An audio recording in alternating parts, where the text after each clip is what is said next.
Hello，大家好，今日同大家講下票粉講下票法啦，好耐冇講票法㗎嘛，講下補票啊。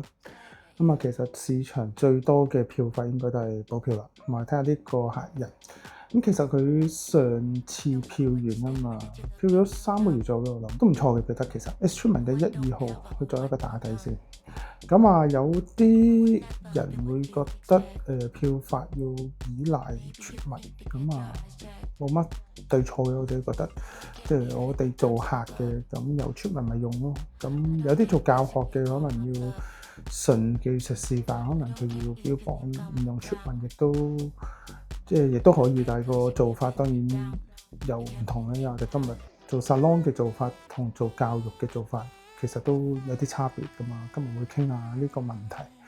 咁我哋全頭會噴晒1號、2號啦咁樣。而家呢度係一個 Bay Bleach 6%，1:2，咁可以稀少少嘅，因為呢度第一 round 我哋要用一個比較快啲嘅方法，成個頭嘅髮根油咗佢。震貼咧，接駁位可以唔掂就唔掂啦。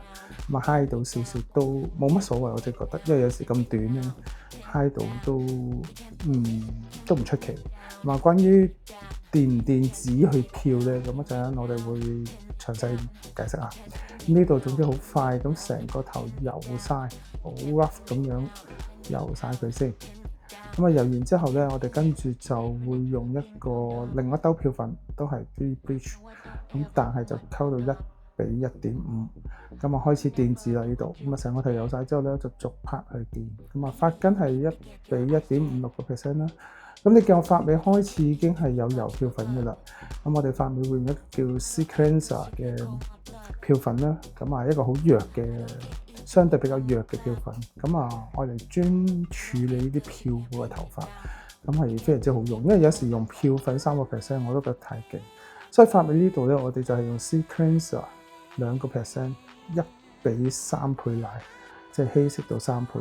由佢油咗個接駁位同個髮尾，黑色嗰段咧就完全係6%，完全唔需要就個接駁位，盡量油過少少黑色添，千祈唔好漏咗啲黑色，漏咗仲煩。因為我哋呢個補票嘅方法專門就係唔需要分好多轉去處理，盡量希望一次過可以漂得乾淨。咁呢個就係我哋嘅做法。關於呢度咧，你會睇到一個電子嘅做法啦。近年就比較受歡迎一種做法。你睇到啦，全頭電子啦，刻意留咗黑色嘅接駁位啦。呢度已經係電第2次嘅你。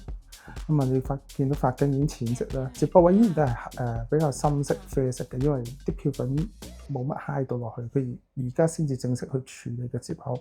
但係個問題你會睇到咧，其實黑色以下個接駁位咧都開始已經係漂到嘅啦，即係淺色咗嘅。你見到即係而家係啡色啦，跟住變到有少少漂白咗咁樣啦。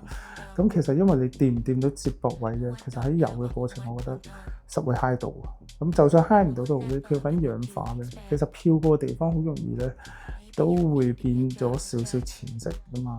你見到呢度就係電完一次啦，第2次就再由呢一個接駁位黑色呢一段咧，再擺啦。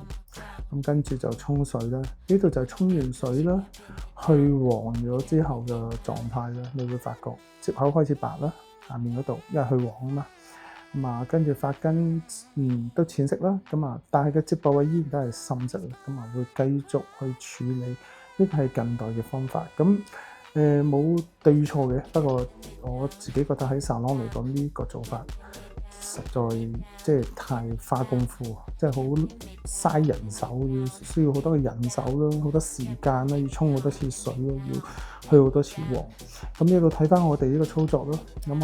補完一次之後咧，擺咗45分鐘啦，直接沖水。你見到我嘅接口咧，都唔係完全係 OK 嘅。當然啦，漂過一次嘛，即係我哋只係髮尾完全乾淨啦。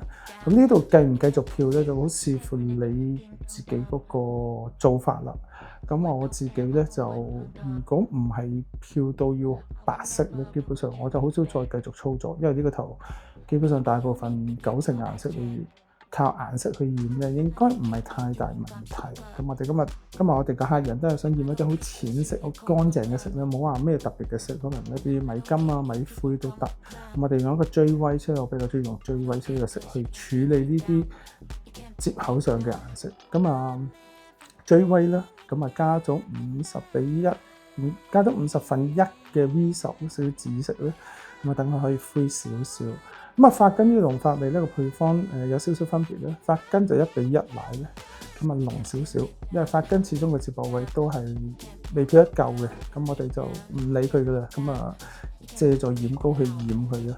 咁跟住個髮尾啦，就係2份奶，啊髮根1:1，髮尾就1:2，咁啊全頭油晒，擺30分鐘。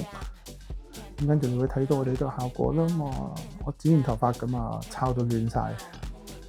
咁啊，俾大家睇下。